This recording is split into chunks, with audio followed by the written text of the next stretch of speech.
All right, welcome to the Deep Dive. Today, we are navigating, well, a universe, one that's been unfolding across 60 years, a universe of time travel, impossible creatures, and one very long-lived, very mysterious individual. We are absolutely taking a deep dive into the sprawling, sometimes, let's be honest, delightfully messy tapestry of Doctor Who lore. Yeah, messy is a good word for it sometimes. And our sources for this journey, they're basically a comprehensive compendium. It pulls together decades of information from, the TV show, novels, audio dramas, comics, the works. Think of this compendium as our map, really, our guide to understanding the sheer scale and the history of the Whoniverse.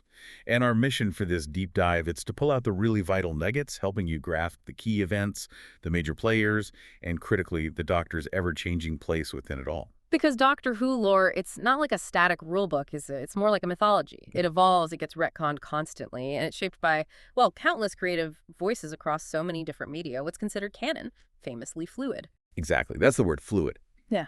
But by looking across this stack of sources, we can definitely trace the main narratives and, the surprising little threads that make this universe so incredibly rich. Mm-hmm. We're going to explore everything from the absolute primordial beginnings right up to the very latest adventures. And the reason this journey matters to you is that understanding this deep history, it profoundly changes how you see the Doctor, their motivations, and, the whole universe they inhabit. Okay, let's unpack this, starting right at the dawn of time itself. Yeah, okay. So long before the Time Lords, way before they established their dominion, the universe was, it was a place of ancient, almost cosmic forces and entities. Right. The sources describe beings like the Eternals, these figures tied to fundamental concepts, almost abstract, and the Guardians of Time, the white and black Guardians, powerful forces representing order and chaos. They were pretty instrumental in that whole Key to Time saga. And lurking even deeper than that, the great old ones. Figures like Fenric, whose influence just spans millennia.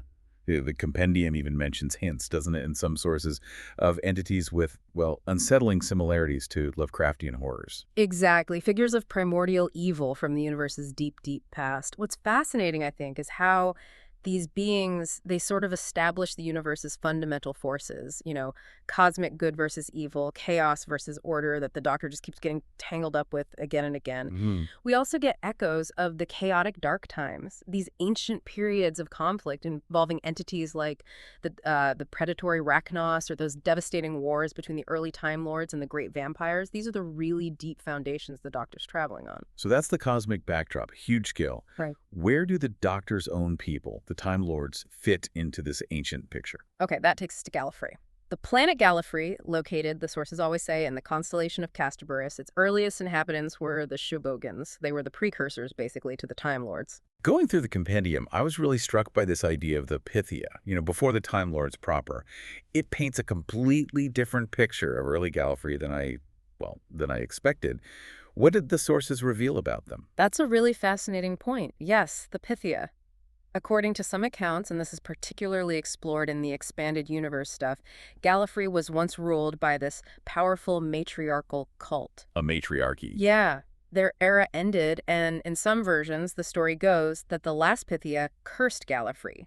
Cursed it with sterility. Sterility. And that somehow led to the looms. Is that the connection? Precisely. These accounts suggest this curse was, the impetus for developing the genetic looms. The idea being that Time Lords were loomed, sort of constructed rather than born naturally. Wow. It's a pretty stark contrast to the later, more, sterile image we often get of Time Lord society. It suggests a far stranger, maybe even more magical origin. And the Sisterhood of Karn. They fit in here somewhere. They're often depicted as potential descendants or maybe inheritors of this Pythian tradition. It's like a dive into the forgotten prehistory of the Doctor's own race. Really deep lore. So, okay, from the Shubogans and this Pythian era, who actually built the Time Lord Society we've come to know, the one with the High Council and everything. Right. That responsibility or credit falls to the figures revered as the founding triumvirate. Rassilon, Omega, and this really enigmatic individual known only as the Other. Rassilon. Now, there's a name. Synonymous with Time Lord power, isn't he? Absolutely. Universally acknowledged as the principal founder, the genius scientist, the leader who harnessed the Eye of Harmony. essentially a contained black hole to power time travel. Key to everything. Pretty much. He established the political structure, the High Council, the Office of Lord President. His influence is tied to all those artifacts you hear about: the sash, the rod, the Great Key, and the Rassilon imprimatur, that genetic imprint needed for a Gallifreyan to safely pilot a TARDIS. But the compendium makes it clear his legacy isn't straightforward. He's seen as both this, benevolent architect and a ruthless tyrant, depending on when you look and which source you read. Oh, definitely a complex figure. His tomb in the Death Zone on Gallifrey, that's been a key location in stories more than once. Okay. And then there's Omega. The legendary stellar engineer, absolutely essential to creating the Eye of Harmony, believed lost in that antimatter universe explosion. The very same. His brilliance was crucial for Time Lord tech, and his return was a huge deal for the early Doctors, a major menace. Yep. And finally, the other, the most mysterious of the three. And arguably, this is where the mystery of the Doctor's own past first started to deepen significantly, long before recent events. Really? How so? Well, the sources highlight the Hartnell master plan. This was a concept hinted at in late classic TV, but heavily developed in the Virgin New Adventures novels, especially one called Lungbarrow. Ah, the VNAs. Exactly. This concept suggested the Doctor wasn't just, any old renegade Time Lord. They were potentially a reincarnation or maybe a descendant of the founder who chased exile over power. Walked away from it all. So this idea of the Doctor having a much deeper, more significant origin story, that wasn't actually a new thing introduced in the modern series. This wasn't just a Chibnall thing. Not at all. That fundamental question of the Doctor's identity, whether they were somehow different from other Time Lords, that was being actively explored decades ago. It offered a completely different potential answer to what came before the first Doctor we met. Fascinating. Okay, and speaking of core Gallifreyan concepts tied to these founders. Right. We've mentioned the Eye of Harmony, that harnessed black hole. Okay. Crucial. Yeah. And as we discussed, the looms, those genetic engineering devices from the Virgin New Adventures lore, they represent a very different origin for Time Lords compared to later reveals on TV. Definitely. And the Matrix. The Matrix. The vast, sentient computer network on Gallifrey. Basically, it stores the consciousness and knowledge of deceased Time Lords. It can be used for prediction, simulation, sometimes even as a weapon. It's like the central nervous system for Time Lord society, and yeah, a frequent battleground in the lore. Okay, so we've mapped the ancient universe, the founding of Time Lord society. Now let's pivot to the figure who ultimately left it all behind, the Doctor themselves. And based on this compendium, their own past is probably the single most complex, debated, and, rewritten part of the entire lore. Oh, absolutely. And that's where things really got shaken up recently. The whole timeless child revelation, primarily from Series 12 of the modern TV show, it fundamentally altered what many, many viewers thought they knew about the Doctor's origins. Okay, break down the core of that reveal based on the sources. What's the gist? The central idea is this. The Doctor isn't inherently Gallifreyan. She was discovered as an unknown foundling, found by a Gallifreyan explorer named Tectun, at a boundary to another dimension or universe. Found. Yeah. And this child possessed the natural ability to regenerate, seemingly without limit. Innate. And Tectun. She experimented on this child. That sounds pretty grim. It is. The compendium details how Tectun researched and basically reverse-engineered this ability. She then spliced it into the DNA of the native Shibogans. That, according to this reveal, is the actual origin of Time Lord regeneration. Wait, so the Doctor, this foundling, is the genetic source of the Time Lord's defining power. They didn't develop it themselves. That's the implication from this source material. Yeah, they took it. It completely reframes the Doctor's relationship with their own people. It becomes one rooted in, exploitation. Wow. Okay. The sources also confirm something else, those previously mysterious faces seen during the psychic duel back in the classic story, The Brain of Morbius. Yeah, I remember those. People debated them for years. Right. Well, they're now retroactively confirmed as genuine past lives from this forgotten, timeless child era. Pre-Hartnell lives. The Doctor doesn't remember. And who wiped those memories? Why? That would be a clandestine Time Lord organization called the Division. Apparently, the Doctor worked for them during some of these forgotten incarnations that might have been, more ruthless. The Division wiped the Doctor's memories of these lives before resetting them as the first Doctor. This just blows the whole 12 regeneration limit completely out of the water, doesn't it? The rule we thought was so fundamental for so long. It certainly implies a potentially limitless capacity, yes. It challenges one of the oldest established rules of the lore, absolutely. Now, it's really fascinating to compare this huge revelation to that earlier idea we talked about, the Hartnell master plan. Right, the one that suggested the Doctor was a reincarnation of the other, one of the founders. Exactly. A very different origin for the Doctor's unique nature, still special, maybe loom-born, but linked directly to the deepest roots of Gallifreyan society. The timeless child provides a fundamentally different answer, an external origin, to the same deep question.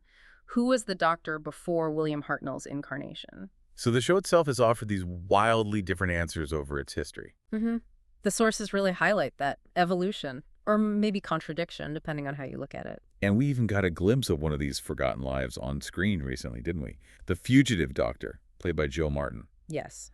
An incarnation explicitly linked to the division, whose memories were also wiped.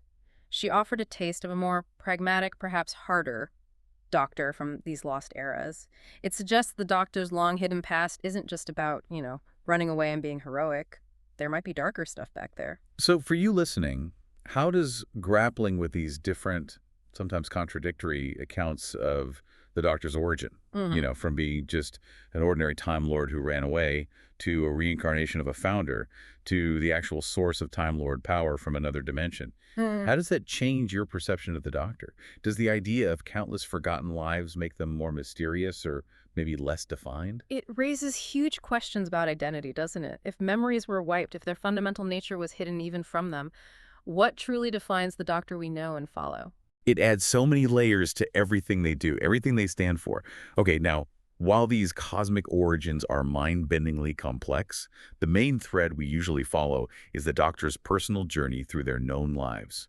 Regeneration by regeneration, each face brings a new personality, yeah, but they all carry the weight and the history of the past. Right. We start with the original, you could say, the first Doctor, William Hartnell, that grumpy, mysterious wanderer who stole a faulty TARDIS, or maybe it stole him and ran away with his granddaughter Susan, and accidentally kidnapped two human teachers, Ian and Barbara, in an unearthly child. The very beginning.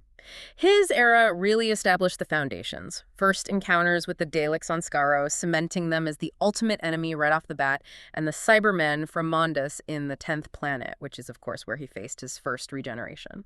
And the expanded media sources, they're crucial even here, right? Target novels added depth to those early TV stories, and Big Finish audios, they continue to explore this era. They've even put the Master into news stories set before his TV debut with the Third Doctor. Which is fascinating. That first regeneration led to the second Doctor, Patrick Troughton, the cosmic hobo, a totally different energy. Playful, often deceptive exterior, but masking this incredibly sharp intellect. Key companions included Jamie McCrimmon and Zoe Harriet. Classics. He faced recurring foes like the Cybermen again in stories like The Tomb of the Cybermen, The Great Intelligence, The Ice Warriors. His era ended dramatically in the War Games, where his constant meddling finally forced his own people, the Time Lords, to step in. That's when they revealed themselves and Gallifrey on screen for the first time. And his punishment. Exile to Earth and a forced regeneration. The compendium mentions that Big Finish audios and some other expanded sources hint at a period sometimes called Season 6B. Ah, yes, 6B. Suggesting he might have undertaken some missions for the Time Lords' Celestial Intervention Agency, the CIA, before actually being sent to Earth and changing face. More hidden history. Which brings us neatly to the Third Doctor, John Pertwee. Stranded on Earth, working as Unit Scientific Advisor. A complete change of pace. Earthbound adventures, now in color. He worked alongside Brigadier Lethbridge Stewart, Joe Grant, and later Sarah Jane Smith. That whole unit family vibe. This period also introduced his ultimate arch nemesis, didn't it? The Master, played then by the iconic Roger Delgado, creating that classic rivalry that would define so much of the show's history. Absolutely. He battled Audans, Silurians, Sea Devils, and did eventually get back into space occasionally. In The Three Doctors, he teamed up with his first two selves to defeat Omega, which finally earned him the lifting of his exile. His regeneration in Planet of the Spiders was triggered by heavy radiation exposure. And again, Target novels, Virgin Missing Adventures, BBC Past Doctor Adventures, and especially Big Finish, have massively expanded this era, deepening the unit lore, that Doctor-Master dynamic. So much content there. Leading to the Fourth Doctor, Tom Baker. The scarf, the jelly babies, the mad grin, act of boundless space and time travel. Iconic. Absolutely iconic. with companions who became legends in their own right, like Sarah Jane Smith, Leela Ramana, and his era delivered huge lore dumps. Genesis of the Daleks gave us Davros, and that revised, now standard, origin for the Daleks. Crucial story. The Deadly Assassin took us back to Gallifrey, explored Time Lord society in depth, introduced the Matrix properly, the legend of Rassilon, and, critically, stated that 12 regeneration limit for the first time. Ah, the limit appears. He also searched for the key to time, faced ancient evils like Sutek, remember that name, and regenerated in Logopolis after a fall, orchestrated partly by the Master and the arrival of that mysterious figure, the Watcher. And his eras is just massively expanded across Target novels, comics, and Doctor Who magazine, and of course, Big Finish, solidifying so many core concepts we still use today. Then, the fifth Doctor, Peter Davison.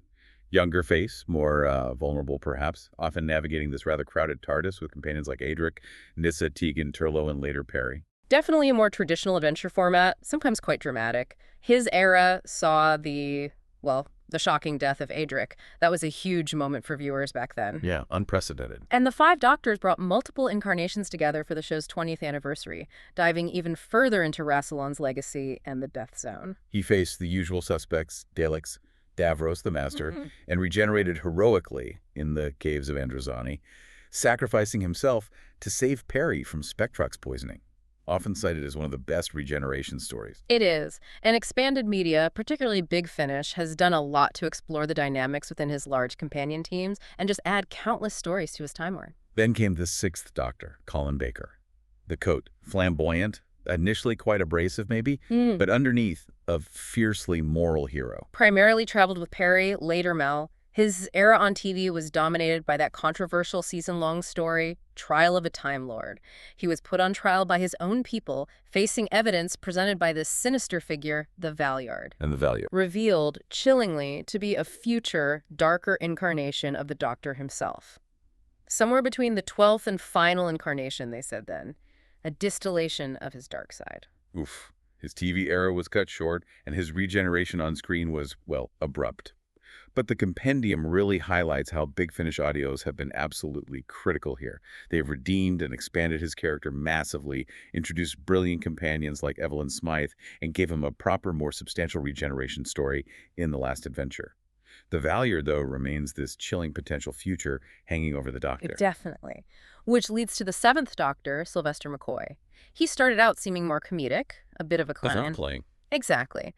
But he evolved into this master manipulator, the chess master, much darker, more mysterious. Starting with Mel, but most famously traveling with Ace. This Doctor was way more proactive, subtly orchestrating huge events, like in Remembrance of the Daleks, where he tricked Davros into using the Hand of Omega to destroy Skaro. Powerful stuff. And the Curse of Fenric delved into ancient evil again and explored Ace's complex, traumatic past. Now, this is the point, isn't it, where expanded media truly took the lead. During the show's hiatus, the wilderness years. Absolutely. The Virgin New Adventures novels, they directly continued his story from 1991 onwards. They heavily developed those Hartnell master plan hints about his origins as the Other, introduced iconic original characters like Bernice Summerfield, who got her own spin-offs. And they started exploring early versions of the War in Heaven arc. Those novels were hugely influential. They defined a much more mature, sometimes darker tone for the Doctor, portraying him as Time's champion. Big Finish continues to tell stories with Seven and Ace, too. His only TV appearance during this long gap, though, was the 1996 TV movie, where he was unceremoniously shot by a street gang in San Francisco and regenerated on an operating table. Leading to the eighth Doctor, Paul McGann. Just one TV movie appearance initially, but a huge life chronicled almost entirely in other media. Right. The TV movie saw him regenerate in a morgue, battled the Master, played by Eric Roberts, and delivered that controversial half-human line. Still debated. But his true significance in the modern canon, it was really solidified much later, in the 50th anniversary mini-episode, The Night of the Doctor. Ah, yes. That short was brilliant. It finally showed his regeneration on screen. He chose to become a warrior, the War Doctor, with the help of the Sisterhood of Karn, specifically to fight in the Time War. A conscious choice to abandon the name Doctor. Before that moment, though, there was this massive life. The BBC Eighth Doctor Adventures novels chronicled years of adventures, featuring companions like Fitz Craner, and explored that huge, complex conflict we mentioned, the War in Heaven, involving faction paradox. That arc even saw the apparent destruction of Gallifrey in the novel The Ancestor Cell. Different continuity, maybe, but significant.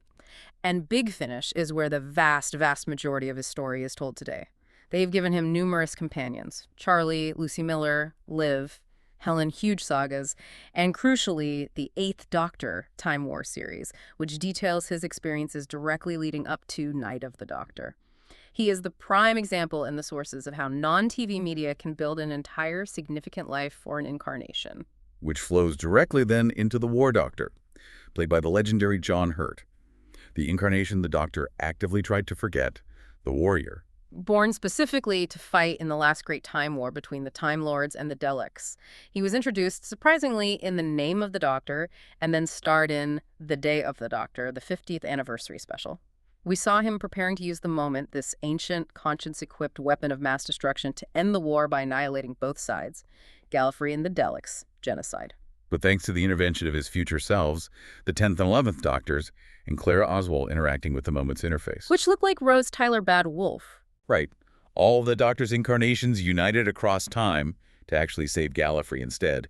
They froze it in a pocket dimension, which had the side effect of causing the surrounding Dalek fleet to annihilate itself in the crossfire. Clever. Very clever. But the War Doctor's memory of saving Gallifrey, along with 10 and 11's, was suppressed. To preserve the timeline, or maybe as a kindness, it left the subsequent Doctors, starting with 9, with the immense guilt of believing they had committed double genocide. That guilt defined him. Big Finish's War Doctor audio series, starring Hurt before he passed, and the novel Engines of War, they really flesh out his campaigns during this brutal, universe-altering conflict. Essential listening and reading for that era. And that burden leads us directly to the Ninth Doctor, Christopher Eccleston. Kicking off the modern revival in 2005, he was so clearly war-torn, haunted by survivor's guilt, genuinely believing himself to be the last of the Time Lords. Fantastic. His single season was largely this journey of healing and rediscovery, wasn't it? Profoundly shaped by his relationship with Rose Tyler.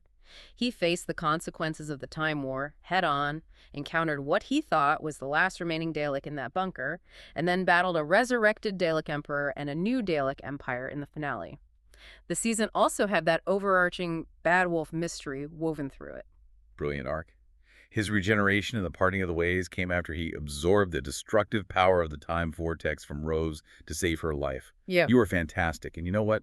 So was I. Chills. Still gives me chills. The BBC new series Adventures novels, Titan comics, and now, excitingly, Big Finish ranges are continuing to explore stories set within that single pivotal season.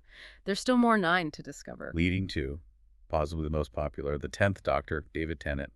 All that energy, the charisma, but often masking this deep sorrow and loneliness underneath. Alone see. Traveled with Rose Tyler, Martha Jones, and Donna Noble. His era featured that heartbreaking separation from Rose on Bad Wolf Bay. Tears. Still tears. The introduction of the Torchwood Institute, that darker, more morally gray alien investigation force founded by Queen Victoria, and the epic return of his nemesis, the Master, brilliantly played by John Sim as Harold Saxon. The drumming. Oh, the drumming. The sources detail massive plots like the universe-threatening reality bomb. His final journey in the specials explored his hubris, didn't it? That Time Lord victorious edge. And it ended so tragically in the end of time, sacrificing himself to save Wilfred Mott from radiation poisoning. I don't want to go. Another tearjerker. Yeah. And his adventures are massively, massively expanded across novels, comics, and Big Finish audios, exploring numerous periods with all his companions. Just a wealth of material. Then a very different energy again. The 11th Doctor, Matt Smith. The quirky, ancient soul trapped in a young man's body. Bow ties are cool. Defined the Stephen Moffat era of complex, often fairy tale-like story arcs. Traveled initially with Amy Pond and Rory Williams, the Pawns, and later the mysterious Clara Oswald, the Impossible Girl. His era was really defined by those big arcs, the cracks in time caused by the TARDIS exploding, which erased things from history, the silence in their campaign to prevent him from reaching Trenzalore and speaking his name, Doctor Who, and Clara's unique nature scattering echoes of herself throughout his time stream to save him. Very intricate plotting. He was also the Doctor who, alongside his 10th and War incarnations, finally enacted the plan to save Gallifrey in The Day of the Doctor.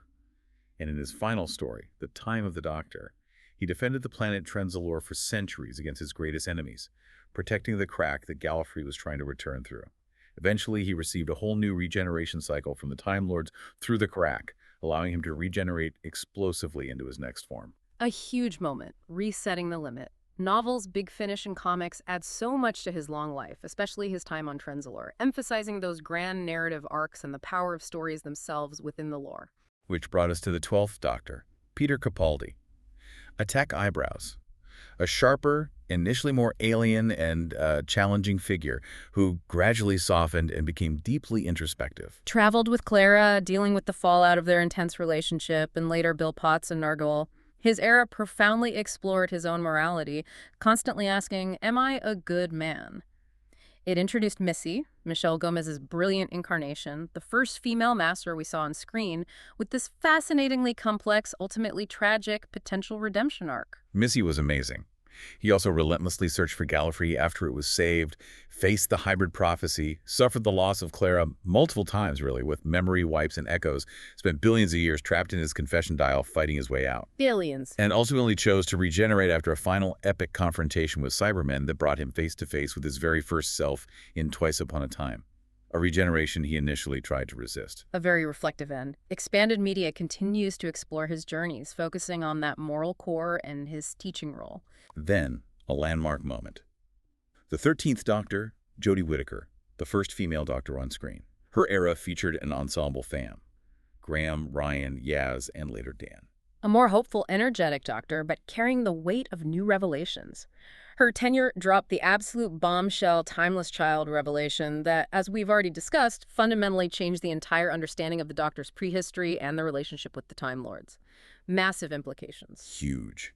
Series 13, subtitled Flux, was a single continuous story arc involving universe-ending threats tied directly to her forgotten past working for the Division. Her final special, The Power of the Doctor, was a big celebration, bringing back classic companions like Ace and Tegan, multiple masters, and saw her forced to regenerate after thwarting a multi-master plot involving force regeneration. A chaotic end. Novels, comics, and Big Finish audios are now filling in the gaps and telling more stories within this era, defined by that ensemble feel and the monumental lore changes. Most recently, we had the 14th Doctor, David Tennant's completely unexpected return for the 60th anniversary specials. I know. Reuniting with Donna Noble, whose memory needed restoring, facing new threats like the adorable but deadly Meep, and the spectacular return of a classic foe, the Toymaker, now played by Neil Patrick Harris. He was fantastic. This short but really pivotal era culminated in that unprecedented event of bi-generation in the Giggle. Instead of just changing form, the Doctor literally split into two distinct, independent incarnations. Never seen before, the 14th Doctor remained on Earth, choosing to heal from millennia of trauma with Donna's family, while the 15th Doctor immediately launched into new adventures in the TARDIS. The compendium notes how Target novelizations and comics actually helped bridge this unique transition. A brief but hugely impactful period for the lore, mind-blowing. Which leads us right up to date with the 15th Doctor and Kudigatwa. Bursting with energy, fresh start, emerging from that bi-generation event. With his new companion, Ruby Sunday, whose mysterious origins, who is her mother, are a central arc of this brand new era. His first season has already introduced this whole new layer of cosmic hierarchy, a pantheon of godlike beings. We've had Maestro dealing with music. Terrifying. And even brought back an ancient threat we last saw properly way back in the 4th Doctor's era. Sutekh, the Osiran god of death, from Pyramids of Mars. The return nobody saw coming. This new era, which is being explored concurrently in novels and comics too, it feels like a genuine fresh start. Unbound by the immediate past trauma of the Time War or the Timeless Child angst, diving headfirst into new mysteries and these higher-level, almost elemental cosmic threats. It's building on that vast history we've discussed, but also charting new territory. Okay, so as you can tell just from following that whirlwind timeline, while each Doctor has their unique personality and journey, some conflicts are just so massive they reshape the entire universe and, crucially, the Doctor's place within it. And arguably, the most significant of these in the modern lore, the one that casts the longest shadow, is the last great Time War. Right, the cataclysmic conflict between the Time Lords and the Daleks that completely underpinned the first few seasons of the Revive show. It was the 9th Doctor's defining trauma. The compendium traces its origins way back to the long-standing animosity between the two races, really escalating after the events of Genesis of the Daleks, when the Fourth Doctor was sent back to avert their creation but couldn't bring himself to commit genocide. A missed opportunity, maybe, from the Time Lord's perspective. Perhaps. It was fought across all of time and space, used devastating temporal weapons, things like the Nightmare Child, the Skaro degradations resulting in just untold destruction, casualties described as millions dying endless, paradoxical deaths, horrific concepts. Key moments highlighted in the sources include things like the fall of Arcadia, Gallifrey's second city, the increasingly ruthless tactics of the Time Lords under a resurrected, desperate Rassilon, Davros being brought back into the war, and ultimately the time lock placed around the conflict to try and contain its horrors, preventing them from leaking out and destroying all of history. And as we covered when talking about the Doctors, the War Doctor was that incarnation born specifically to fight in this war. While the initial narrative we got on TV implied the Doctor destroyed Gallifrey and the Daleks to end it, The big red button moment. the 50th anniversary special, The Day of the Doctor, revealed the truth. They saved Gallifrey, ingeniously freezing it in a pocket dimension, causing the Dalek fleet surrounding it to wipe itself out in the crossfire. But crucially, the memory of saving it was suppressed for the Doctors involved at the time, leaving the immediate post-war Doctors, 9 and 10 especially, believing they were responsible for genocide, which, as you said, profoundly shapes their characters, their anger, their sadness. Absolutely. And critically, Big Finish Audios have dived deep into this era. They've created these vast narratives with series like The Eighth Doctor, Time War, The War Doctor himself, Gallifrey, Time War, even The War Master. The sources show this conflict is truly the scarred, defining event at the heart of the modern series Doctor. Even if Gallifrey was saved, the fighting, the choices made, they still happened. What's truly fascinating here, though, digging into the compendium, is that according to the sources, this isn't the only universe-defining temporal conflict explored in the wider lore, is it? No, that's right. There's also the War in Heaven. This was primarily detailed in the BBC Eighth Doctor Adventures novels, the EDAs, and related spin-offs like Faction Paradox. Faction Paradox, cool name. Isn't it? This was a distinct, perhaps more esoteric reality-bending conflict. It was between the Time Lords, often referred to as the Great Houses in this context, and this mysterious, powerful, reality-warping entity known only as the Enemy. Faction Paradox themselves were this time-traveling voodoo cult led by Grandfather Paradox, who actively mocked Time Lord traditions and used organic time ships. Very different flavor. So, separate from the TV Time War, how does that work? Well, the compendium actually quotes Russell T Davies, the showrunner, stating that he saw this conflict as separate from the TV Time War. He apparently suggested they were like different world wars in the fictional history. Okay, so parallel conflicts, maybe, or different interpretations of a larger struggle across different media. It illustrates how different media streams developed their own universe-altering conflicts, sometimes with very different tones and philosophical underpinnings than the main TV narrative. The War in Heaven storyline, for example, it culminated in the apparent total destruction of Gallifrey in the novel The Ancestor Cell. Much more definitive, perhaps darker, than the TV show's resolution at the time.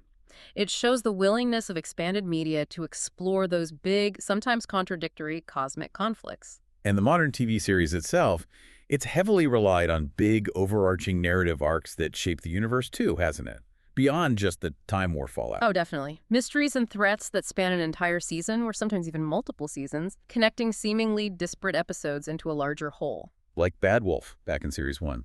Exactly. Revealed to be Rose Tyler, having absorbed the time vortex, scattering the words across time and space as a warning or a guide to herself.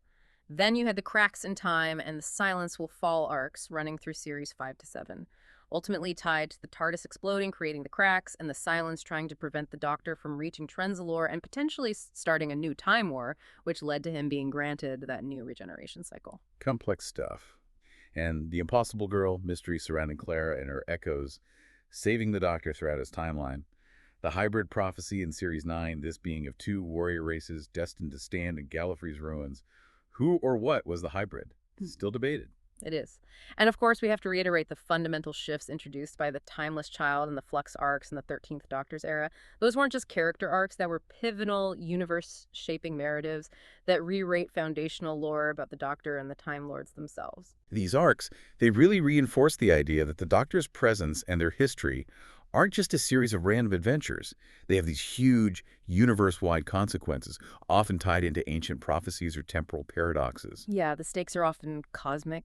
So when you think about these massive, universe-altering conflicts and arcs, the Time War, the War in Heaven, Bad Wolf, Flux, how do they resonate? Do they make the Doctor's universe feel, truly epic and constantly under threat, or maybe sometimes just overwhelming in its complexity? And how does knowing the true outcome of the Time War, that Gallifrey was actually saved, albeit time-locked and lost for a while, change how you feel about the Ninth Doctor's initial profound guilt? Does it lessen it, or just make it more tragic? It's a lot to grapple with, and the universe the Doctor travels through, it isn't empty, is it? It's absolutely teeming with recurring species, factions, organizations, many with incredibly complex histories that evolve and, yes, sometimes contradict each other across different sources. We absolutely have to start with the big ones. The most iconic, the Daleks. Gotta start with the Daleks. Created by the genius but utterly twisted scientist Davros from the mutated remnants of the Kalid species on the war-torn planet Sagaro. The compendium highlights how their origin story evolved from that original 1960s serial, which hinted they were mutated by war, to the revised, definitive version we got in Genesis of the Daleks, with Davros deliberately engineering them. Right. Engineering them for pure, unadulterated hatred. Stripped of all emotion except hate. Their sole command. Exterminate. Yeah. Chillingly effective. And they've survived everything. Civil wars, destruction of Skara multiple times, design changes, different leaders like the Dalek Emperor or the Dalek Supreme, splinter groups like the Cult of Skara who could think individually, surviving the Time War, even those attempts at the colorful new Dalek paradigm and the Dalek Parliament in the modern era. The paradigm didn't last long. Sources like the Dalek Empire audios from Big Finish and the Davros series add immense detail to their brutal history and Davros's own twisted motivations. They are the ultimate survivors, the ultimate threat. Then you have the Cybermen, representing that other kind of horror, the loss of identity, forced assimilation, emotionless logic. Their origins are also complex, sometimes depicted differently depending on the era or source. Yeah, there's the original humanoids from Earth's twin planet Mondas, who replaced their organic bodies with cybernetics simply to survive their dying world drifting through space. That's the classic origin. And then there's the parallel universe, Cybermen, created by the industrialist John Lumick in the modern series. Delete. Different look, slightly different motivation, but the same end result, converting humans. They've adopted different homeworlds like Telos, fought numerous cyber wars, and we've seen returns of different forms, including the really quite tragic original Mondasian Cybermen in Capaldi's era. The sources mention this concept of parallel evolution, the idea that Cybermen, or something like them, seem to inevitably arise whenever technology advances without compassion or control. A cautionary tale. Expanded media, especially audios like the chilling Spare Parts, delves really deep into the body horror and tragedy of their origins. They're consistently terrifying. And then, the Master, or Missy, or the Spy Master, the Doctor's fellow renegade Time Lord. Their academic rival, their former friend, their arch nemesis, their twisted mirror image. The ultimate frenemy. Once a childhood friend or classmate on Gallifrey accounts, very now driven by this insatiable lust for power, chaos, and often just messing with the Doctor. We've seen so many brilliant actors take on the role across the TV show. Roger Delgado's suave menace, Anthony Ainley's pantomime villainy, Eric Roberts' scenery chewing, and then in the modern era, Derek Jacobi's brief but terrifying turn as Professor Yana revealing the War Master. Chilling moment. John Sims' manic energy as Harold Saxon, Michelle Gomez's wonderfully unpredictable Missy, and Satya Dhawan's furious, gleeful Spy Master. Each one brings a different facet to that incredibly complex, often obsessive love-hate relationship with the Doctor. And Big Finish's War Master series, focusing on Jacobi's incarnation during the Time War, and their other Master-centric audios add incredible depth to their history across various forms. The compendium notes the Master was most recently trapped by the Toymaker in a golden tooth. A very ignominious, but probably temporary end. He'll be back. He always comes back. Okay, who else? The Santarans. Santarha, the clone-bred militarists perpetually focused on war, short, stocky potato heads. Created solely for battle, usually locked in this endless, galaxy-spanning war with the shape-shifting Rutan host. They are characterized by their clone nature, their incredible strength and resilience, and that vulnerable, probic vent on the back of their neck, their one weak spot. We've seen them attempt invasions of Earth multiple times, fight various foes across the universe, and even bizarrely have an anomalous individual like Commander Strax end up joining the Doctor's allies in Victorian London. Expanded media fleshes out their rigid militaristic culture and their endless war. Always fun when they show up. Then, one of the modern greats, the Weeping Angels. Don't blink. Don't even blink. Seriously terrifying. The quantum-locked predators. Statues that can only move when you're not looking at them. One of the most conceptually brilliant and genuinely frightening modern creations. They feed on time energy temporal potential by zapping their victims back into the past, letting them live to death while feeding off the days they should have had. Although sometimes they just snout necks, too. Yeah, they got nastier. And the rule that an image of an angel becomes an angel, looking at a picture, even the idea in your mind, is key to their psychological horror. Debuting in that classic episode Blink, they've become a recurring top-tier threat, explored further in comics and spin-off games. Pure nightmare fuel. Absolutely. Okay, shifting gears to allies, or at least official organizations. UNIT, Earth's primary defense force against alien threats. The Unified Intelligence Task Force, though originally they operated under the United Nations banner, the Doctor served as their unpaid scientific advisor during his third incarnation's exile on Earth. Key figures include the legendary Brigadier Lethbridge Stewart. 5 rounds rapid. His daughter, Kate Stewart, heading up UNIT in the modern era, and scientific advisors like Osgood. They combine military action with studying and sometimes using alien technology, operating from places like the Tower of London or the secure Black Archive under it. Expanded media, like the UNIT spin-off audios from Big Finish, deeply explored their global operations and internal politics. The compendium even points out how the infamous UNIT dating controversy from classic TV, nobody could agree which decade those stories were set in, is sometimes explained away in lore as being due to deliberate timeline tampering or temporal distortions around UNIT HQs. Huh. A lore fix for a production problem. Love it. And then there's Torchwood, UNIT's darker, often more morally ambiguous counterpart. Exactly. Founded by Queen Victoria herself back in 1879 after she encountered the 10th Doctor and a werewolf, basically. Its mission became to investigate and acquire alien technology specifically for the benefit of the British Empire, their motto. If it's alien, it's ours. Very different attitude. Torchwood 1, based in Canary Wharf, London, was famously destroyed during the Battle of Canary Wharf against the Daleks and Cybermen. But Torchwood 3, based over a rift in time and space in Cardiff, and led by the immortal Captain Jack Harkness, survived. That became the focus of the popular spin-off TV series and ongoing Big Finish audios.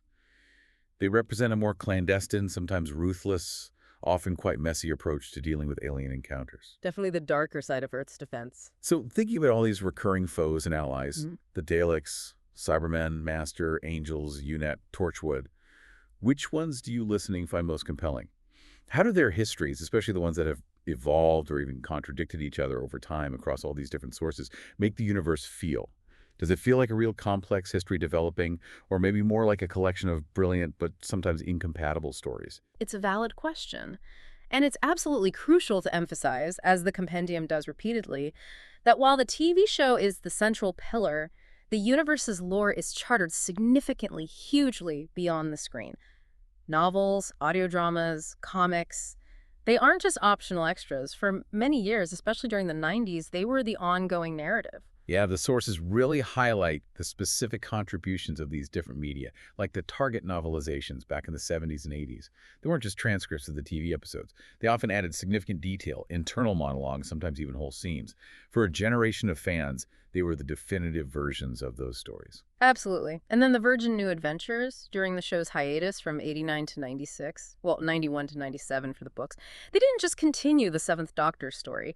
They deliberately adopted a more mature, complex tone. They properly explored the Hartnell master plan origins, introduced complex original characters like Bernice Summerfield, who became hugely popular, and began seeding elements of that War in Heaven arc. And the BBC Eighth Doctor Adventures, the EDAs, continued that novel line after the TV movie, pushing boundaries even further, exploring the War in Heaven in depth, and even depicting Gallifrey's destruction in that continuity. Bold stuff. But perhaps the single biggest developer, the powerhouse of Doctor Who lore in the past 2 decades, has got to be Big Finish Productions and their audio dramas. Without a doubt. Their catalog is just immense. They continue the stories of nearly all the classic Doctors far beyond their TV runs, often reuniting them with original companions. They introduce brilliant new companions who become incredibly popular in their own right, and they have entire spin-off ranges dedicated to characters and concepts like Gallifrey itself, UNIT, the Dalek Empire, the War Master, Missy, the list goes on. They are essentially responsible for charting the Eighth Doctor's vast, sprawling life and his experiences leading directly into the Time War.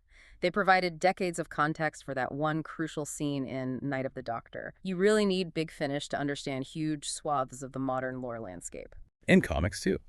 They have a long, rich history, right back to the unique companions introduced in the Polystyle strips in the 60s and 70s, the long-running strip in Doctor Who magazine, which created its own lore and companions like Frobisher the Penguin, Frobisher, yes. and the modern series